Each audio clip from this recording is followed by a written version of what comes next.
3, 2, 1, and we're live, Adam. Thank you very much, Dan, and hello to you at home. Thank you for tuning in. You're watching the Etch Play weekly live show, episode 32. Can you believe it? We made this all this way to 32. You're here to join us for all the latest weekly games industry news, as well as some discussion and some gameplay. And Dan Thomas is with me. Hi, Dan. Hello, Adam. How are we doing? Good. It was a very good little intro you did for me there. Did you enjoy that? I appreciated that. It was very good. If you're watching us live, let us know. Come join us in the chat room, shout out, say hi, and we will say hello back. But we're going to get into some news. Does that sound good with you, Dan? That sounds very good. Okay, our first news story then of the week is all about Xbox. And this is the news that the Xbox Cloud Gaming, which is a service they've been offering for a while as part of Game Pass Ultimate, but only on Android phones.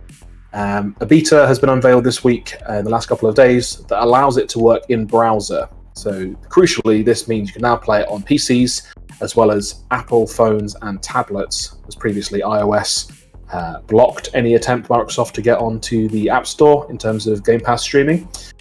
So you can now play games. Not all of them from Game Pass, but quite a lot of them. If you're in this beta, you can play things like Halo, Gears of War on your phone, in your browser, regardless of what platform you're on.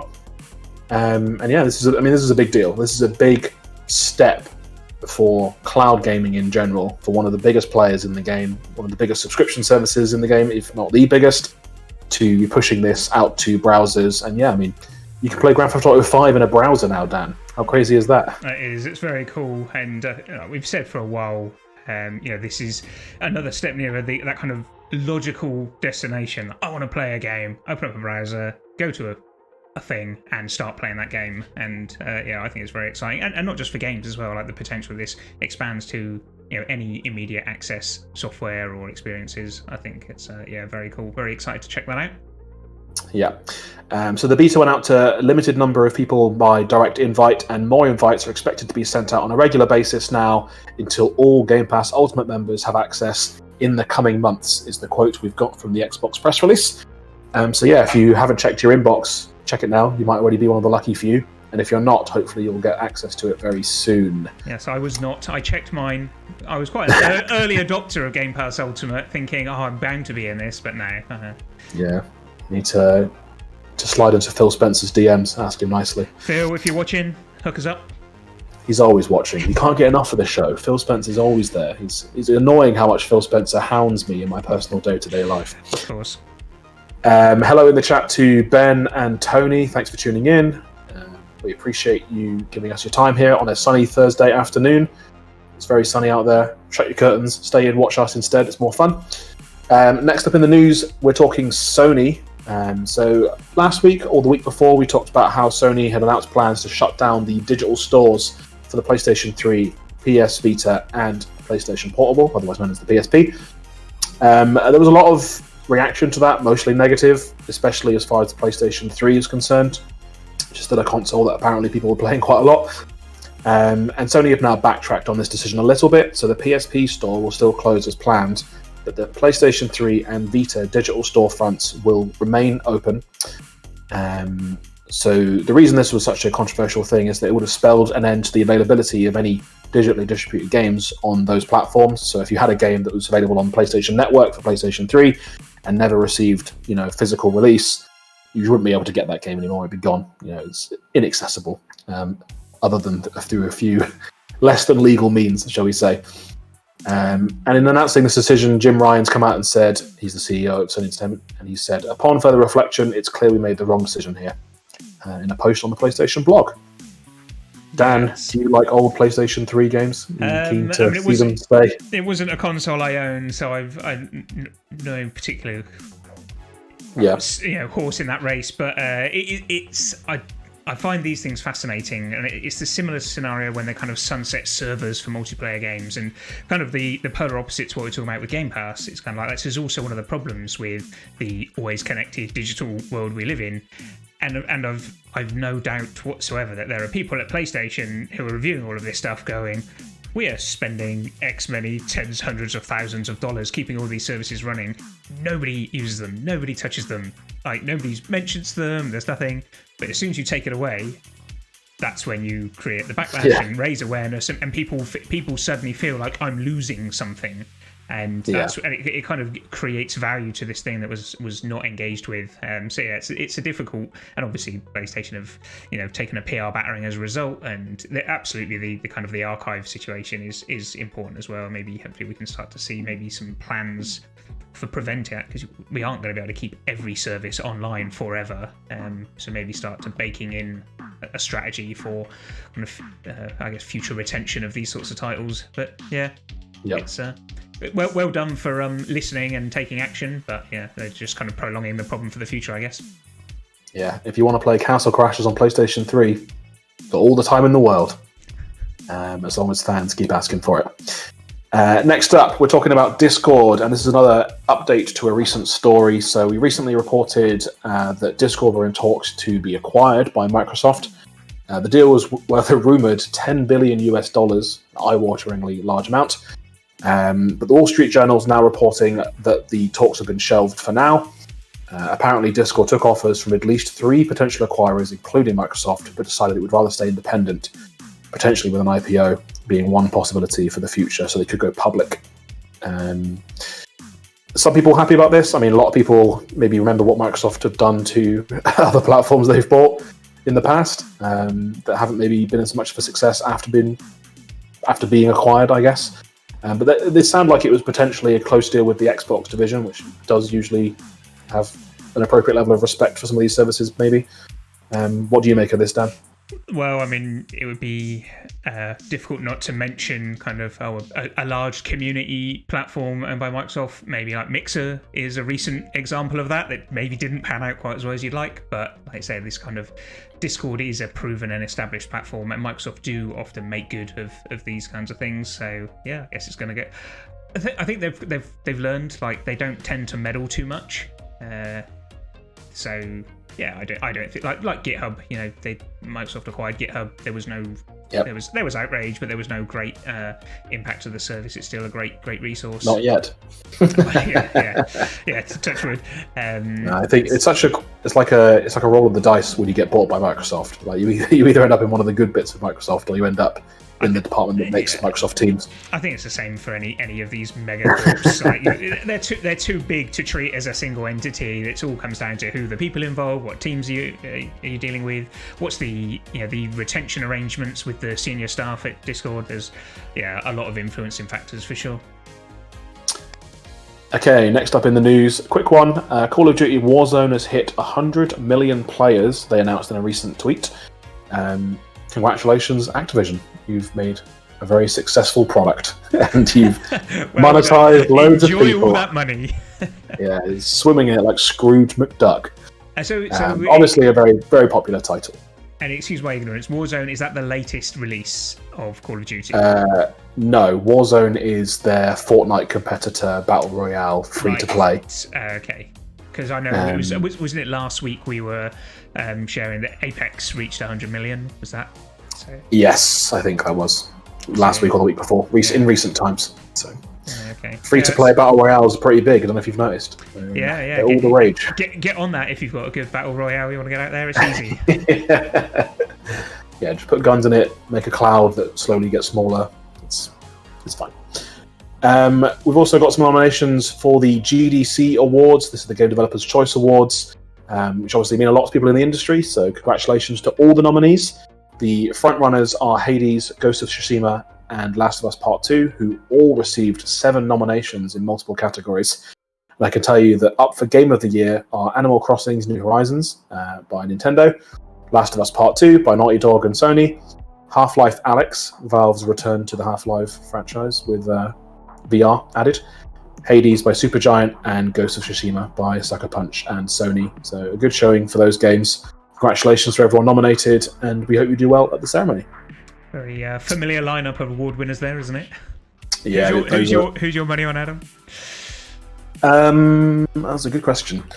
I think Hades. I just think Hades is such a well-crafted game, and I think that there are a lot of game developers out there, and these are the Game Developers' Choice Awards, who will look at Hades and what it accomplished in so many areas of its design, especially narratively and in terms of the way the story is told and the audio and all that kind of stuff, and just think, how did they pull that off?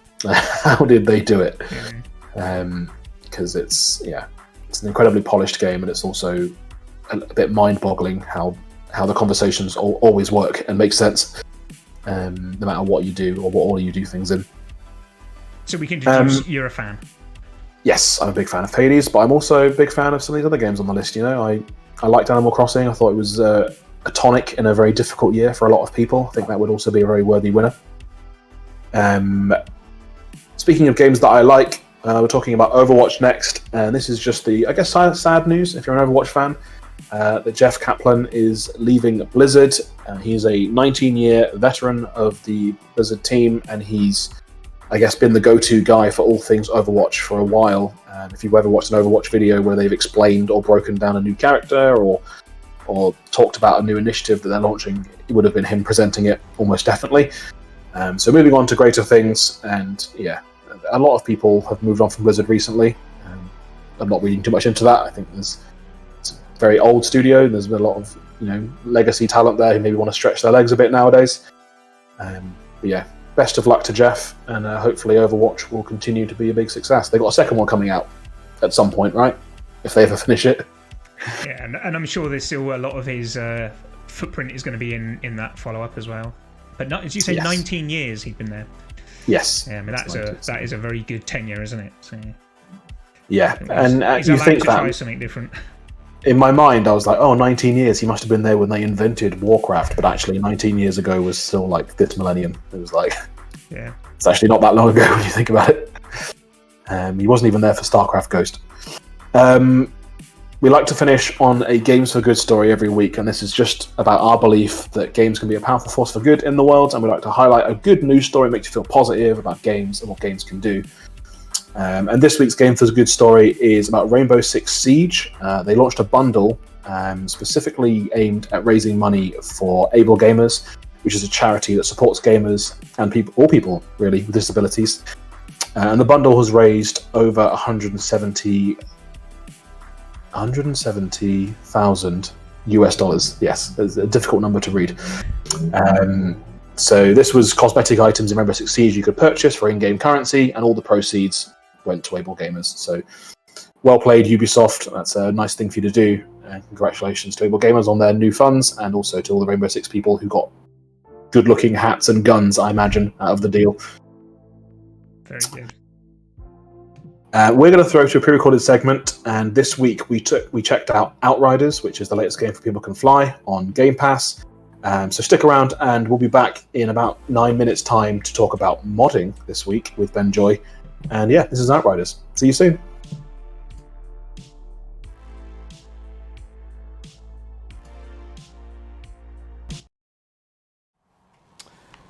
Hello, it's Adam here, and I'm joined by Ben Joy to go outriding. Are you ready to outride, Ben? I am ready to outride Adam. Let's do it. This is the brand new game for People Can Fly. It launched on Game Pass. Had a few teething server issues, so we say, in the first few days there. But it seems to be relatively stable now, so we are going to go and shoot some people. First things first, we've got a cutscene to deal with, it looks like. Yeah. Naturally, I'm leading the way, of course. I think the viewers at home will see me leading the way. I think it Damn it. changes based on who the current person is.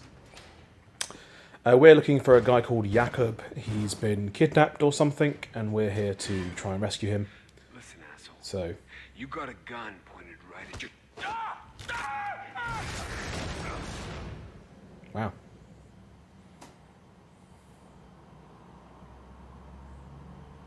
There you go. Oh, there's dudes right here. Let's start shooting. So have you not done this bit yet? Because I've already No. done this. Okay. Like in my own time. You So can tell me what to do. and I've immediately forgotten the buttons. So both of us have powers as well. Oh, what's that? A grenade? I've just dropped a turret thing, which I think is helping. I can't really tell. There's a button which takes you like to cover, like so that you're crouched behind the cover, and Yeah, I cannot remember what it is. It's A. Not for me, it's not. No, it should be A. You have to be near the cover to do it. There we go. There you go, you managed it. Yeah. I only played this like a week ago. I've already forgotten about it. Grenade. Yeah, have some of that. Okay, so one of my abilities is like close killing. So if you cover me, I'm going to make a run for it and take them out. Oh, hang on. You should let me change weapons first. I'm covering fire. Okay, that didn't go very well. I need it to recharge. Right. Next time I'll wait until you're ready. I mean, this is like the first level of the game, right? Or, well, it's after the prologue. There's an extended prologue, and then this is pretty early on. So no major spoilers here. Okay. Are you ready to cover me? Let me just reload first. Okay, now I'm ready. Okay. Oh no, I used it too soon. Oh god. Sorry, I've equipped my other one, which is to absorb damage close by. I brought you here, so I brought you here to be a ringer to like help me out because you've played this and I haven't. Yeah. And now look what's happened. I've even played this level. Let me double.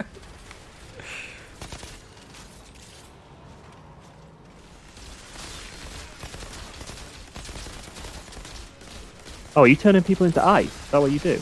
I think, yeah, I've got ice powers. I don't really know how it works. When I hit people, sometimes they freeze. That's ice, right?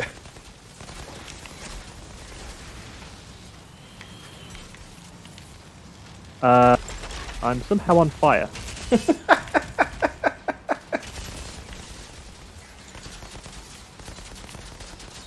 So this game's kind of, what would you compare it to? It's kind of like a mix of Destiny and Gears of War kind of vibes. Obviously, cover mechanics have a lot in common with Gears, whereas the powers and the kind of online team co-op is very Destiny-esque, I would say.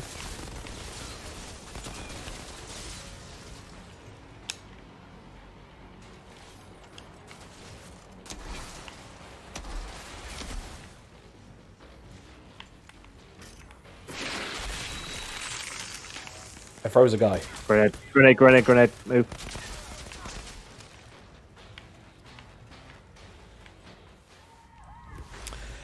The story in this, I mean, I wouldn't say I love the story. I mean, it's going places. Have you enjoyed the storytelling so far in this? It's not been bad.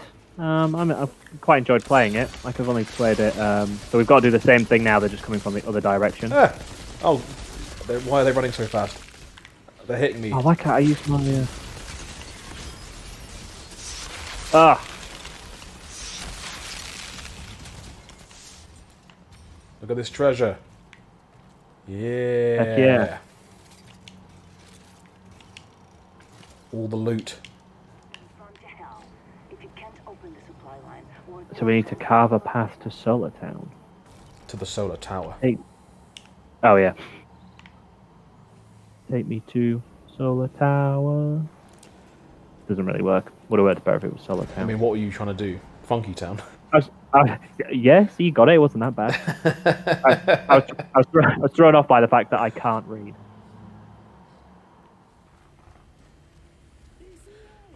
Wide open area with lots of boxes. Could it be a combat zone? It certainly seems that way. Very helpful that you can plant turrets. Yeah, it's cool, isn't it? Right, I am going to try and enact some close-up killing. Do your Hey guys, thing. wanna die? That didn't really work as well as I thought it was gonna. I love that this video, every part of this video that involves you trying to do something cool is you like, that didn't work at all. Gravity leap, let's do this! Oh, did you see that? No. Please tell me you saw that. I didn't see it. Oh my god, I just killed like 5 of them in one go. It was amazing. I'm in big trouble here. Is this you? I'm the one who's shooting them.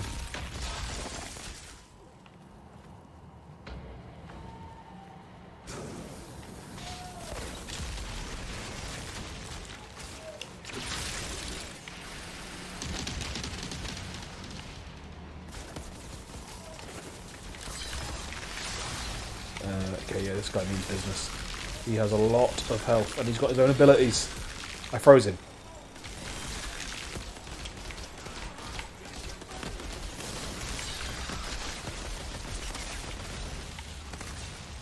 I'm on fire. This isn't good. This Vanguard captain is insanely powerful. Yeah, I know, that's why I've been trying to kill him.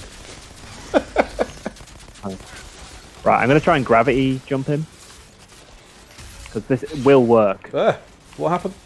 You just walked. I mean, it worked, but not on him. You made a black hole around me.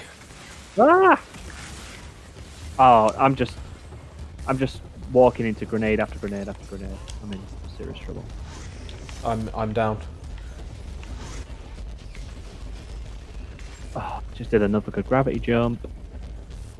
I'm so close to dying. Don't die. No. I'm dead. Well, like most games, we're not good at this. Yeah. We're going to throw back to the studio. I've been Adam Burt, and he's been Ben Joy. Say goodbye, Ben. Do you want to jump into the sky? Yeah, there you go. Yep. Boom. And we'll see you on a future Etch Play video. Bye. See you later.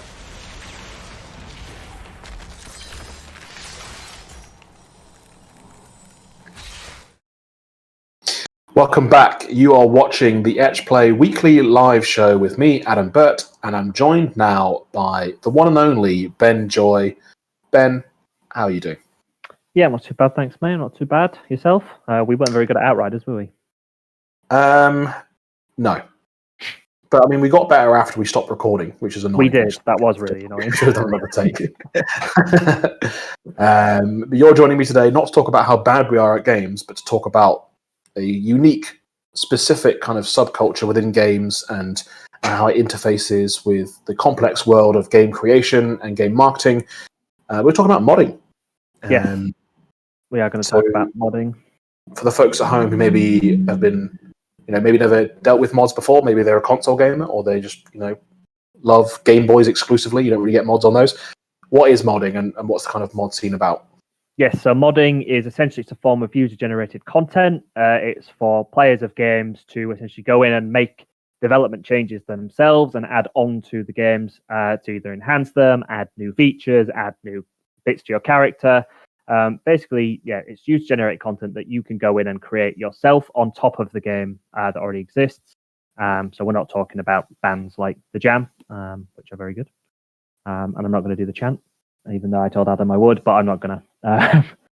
So that's what modding is, essentially. And yeah, it's a huge community. And I think there's kind of some thought around it, like you have to be a really skilled developer to be able to do that, and that's not the case. Like you can do things from as simple as like in Minecraft, I think you can add like new skins to your character, and all you need is like a 2D art editor to do that, and you can do it. And then obviously you have the really in-depth mods where people can add levels to games and add features to games, and that is quite high level, and you need to be pretty skilled for that. So it's not new. It's not a new concept. It's been around for decades, and decades. So it's not a new concept, but it's a really big area of the games industry, and it's kind of a funny one because it's really important to players, and it's actually really important to development studios, even though it's kind of out of development studios' hands a little bit. They can provide kind of the playground and the access for players to do mods, but essentially what's happening is they're going, this is the game, and the players are taking it upon themselves. So it's great for the players because they get to enhance their playing the way that they want to play it. And I was reading a study that someone had done speaking to people who play mods, and the reason that they do it is for a creative outlet. It lets them get more involved with IP and games that they love and feel a part of it. And one really big part of it is feeling part of a community. Like the modding community is huge. As a community for modding is huge, and then you get mods within games, which helps enhance the modding community in that game, and then the community of the game as a whole. And we know how important, it's something we talk about a lot, how important community is for gaming. I think we mentioned it the other week, like 49% of 18 to 34-year-olds will play a game if they feel part of a community. So a huge amount of a very key demographic. So those are big reasons why it's good for players. In terms of why it's good for studios, is essentially it's almost like free additional development, because it's stuff being added onto the games that other players can play. So when you do a mod, it's not necessarily just for you. You can put it up and people can download that and they can play your mod. So essentially, it's adding new features and more playable elements to a game that the development studio don't have to do themselves. They can focus on other improvements, other games.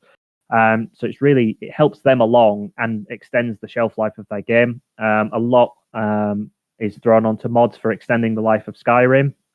People think that without the mods, and that's got a huge modding community and loads of mods for that game, that without that, the game wouldn't really be as relevant as it is now, and people wouldn't be playing it because it still gets huge numbers of players. Without that, I think it would have potentially died away and be a lot lower numbers. And that's something we talk about a lot, is extending the life of games, and we often talk about it from what studios can do to extend the life of their game. And this kind of is on the flip. It's what can the players do to extend the life of the game. Typically, we're talking about what can a studio do to make sure the players keep on playing. Whereas here, the players are doing their own thing to make sure that they keep on playing and subsequently has more and more people playing the game as well. I've talked for a while. Is there anything you want to say? That's it. That's mods. No, I mean, I think it's worth, like for people who maybe don't know at home, like you kind of got touched on this a little bit, but some of these things are just about like texture packs, like games age and the graphics that we're capable of creating on machines is progressively enhancing and getting better every year. So sometimes it's about taking a game that's older and making it look better, which is common. In Skyrim's had that a lot. Minecraft has that a lot. You can make Minecraft look like photorealistic if you really crazy. And then there's people who maybe invest more time in features and quality of life, which is also a really important aspect of what you're talking about with kind of extended experiences or experiences that last for longer periods of time. There's also quite a strong, at least in the corners of the internet that I frequent, which maybe is slightly different to yours, Ben. There's a strong, internet culture aspect to modding. Like people are proud of modding, and they also find maybe a lot of humor in mods sometimes. Like people at home might have seen videos of like Thomas the Tank Engine edited into Skyrim, or mods like that are created as memes essentially, but that take on a life of their own and kind of contribute to this cultural idea about games, or the continued discussion of games in online forums and places like that. Yeah, and just to give kind of some semblance of scale to how big this is. So there's lots of different communities and hubs. So a couple of the big ones are mod.io, and Nexus Mods is quite a big one. And Nexus Mods, like they boast on their homepage that they have like over 306,000 files for over 1,000 games. They've got over 26 million members, and they've had over 4.5 billion downloads of the mod. So that's just to give some scale as to how big this is. And that's just the Nexus Mods community. There's other hubs, as I said, like mods.io, ModDB, loads of different places where you can get those mods. It's typically seen as more of a PC thing rather than console gaming. I think there are ways you can do it on console, but it's much more accessible on PCs if you're a PC gamer. But there are some thorny elements to this as well, where it can get a little bit complex. Obviously, as you mentioned, like Thomas the Tank Engine in Skyrim, there's walking the line of like copyright issues. So initially when you mod on a game, if it hasn't been opened up to mod and you've just been able to mod onto it, you're building on someone else's IP. So you don't own that IP, you're adding to someone else's IP. And also if you bring in popular culture into someone else's IP, you don't own that popular culture either. So that's where copyright issues come in. I haven't seen any huge stories with issues. There's been a couple of legal escapades, if you can say, with the people challenging mods because of use of IP. So that can get a little bit thorny. And the other side of it is, as I mentioned at the beginning, it's essentially a lot of this is free. It's people putting in their time, and it is really, really valuable to the games community and to game studios. And it's easy to kind of see that as free, but even though if people are volunteering their time and doing it for free, their time still has a value, and what they're doing is valuable. And especially when it extends the life of the game, it is valuable. So there's that side of it. It's like, how do you pay people for modding? Do you pay people for modding, or is it just something that people do as a hobby, and it's kind of taken that if you choose to do this, you're not going to make any money out of it. So Steam set up a thing in 2011, 2012 called Steam Workshop, which was essentially a community and a hub where you could put your user-generated content, your mods. And I think that worked as like a revenue share. So I think between 2011 to 2014, they paid out essentially $57 million to the people who had contributed and had their mods downloaded, which I think it equated to like $12,000 per person who'd uploaded. Obviously, some people would have got more, some people would have got less, but that was kind of the average over a couple of years. So it's not, it's not big money, but if it's a side thing you do for fun, that's some money you can get there. I don't know whether they still do it. Bethesda did open up theirs to be some mods to be sold on Steam. I think there was some controversy about it. People didn't like that you could buy them, and then people didn't like it when you couldn't buy them. And that split of revenue, I think Steam was Valve, who on Steam were taking 30%, as they do with everything sold on Steam. Bethesda were taking 45%, and then the modder themselves was getting 25%. So even though they're doing all the work, because they don't own it, they don't own the platform it's sold on, they were taking the smallest share. So there are a couple of thorny bits around it. Another thing which I found interesting, which I didn't know, some of this, like games are like very popular games have come off the back of mods. So CS:GO, Counter-Strike, came out of the back of a mod on Half-Life. Team Fortress came out of Quake.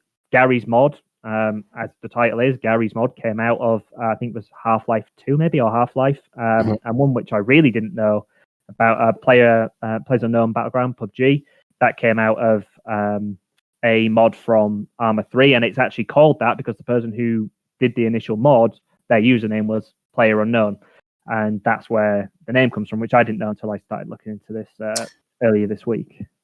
Yeah, I know it feels like ancient history now, but DayZ was also an Arma mod, an Arma 2 mod, which gripped everyone's imaginations for a little while a couple of years ago, when everyone was... I mean, you can still play DayZ, I think. That's still a thing. Yeah. But yeah, there are lots of popular games that have that kind of genesis, and I guess it reminds me a little bit of the way the music industry can be around remixing. It's like sometimes you take things and you play with them and you change them around. You create something new, and that new thing is valuable in its own right as a separate entity, as something that's worth enjoying, as worth celebrating, worth selling. Some of those things are very lucrative. So yeah, I think modding is like an essential part of gaming culture, and definitely of gaming history. So yeah, guys, I think it's a fantastic thing for people to encourage. Are there ways that studios can specifically encourage modding? Like if you're a studio launching a game, what are the kind of steps you should do to try and, you can't necessarily force people to do it, but to encourage and engender a community that works on mods?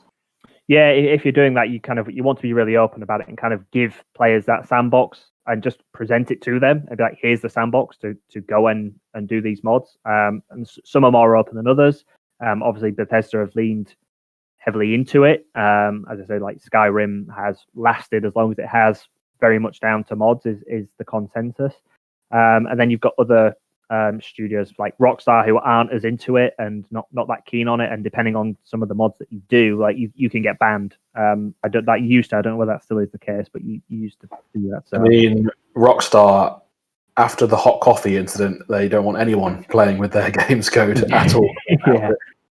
Yeah. So yeah, essentially just open it up and ask people to do it. And I'd say that's where it can come back to that thorny issue, is that it's essentially people are doing it for free and it's seen as free development. So you kind of, if you're a games studio, you absolutely want to embrace modding, because as I say, tying it back into how important it is for studios and the life of games. Unless you've been burnt like Rockstar, and you think your community is going to do something they shouldn't, which I think no one ever thinks that they would.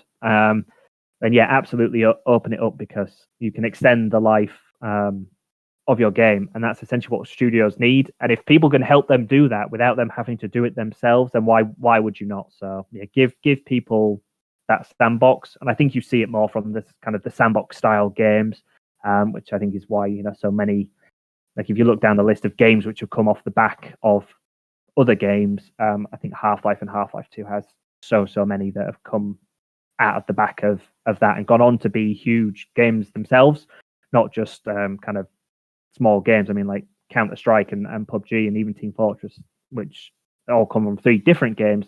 They're huge games in their own right, which came off the back of mods. So it helps extend the life of games. It helps create new games, which is great for the people who do that. And it's also, it could be like a pathway in to a job. I'm not saying that's a conventional route, like I'm going to mod my way into a job. But if you're wanting to break into the industry, it does happen. A lot of these people who do the mods, they start from a very young age. They start when they're kids. And if you do that consistently and you know, it's a really competitive industry to get into. If you have that portfolio of here's all this stuff that I've done and how many people have downloaded my mod and played it, like you're demonstrating that you can do it and get the attention of studios.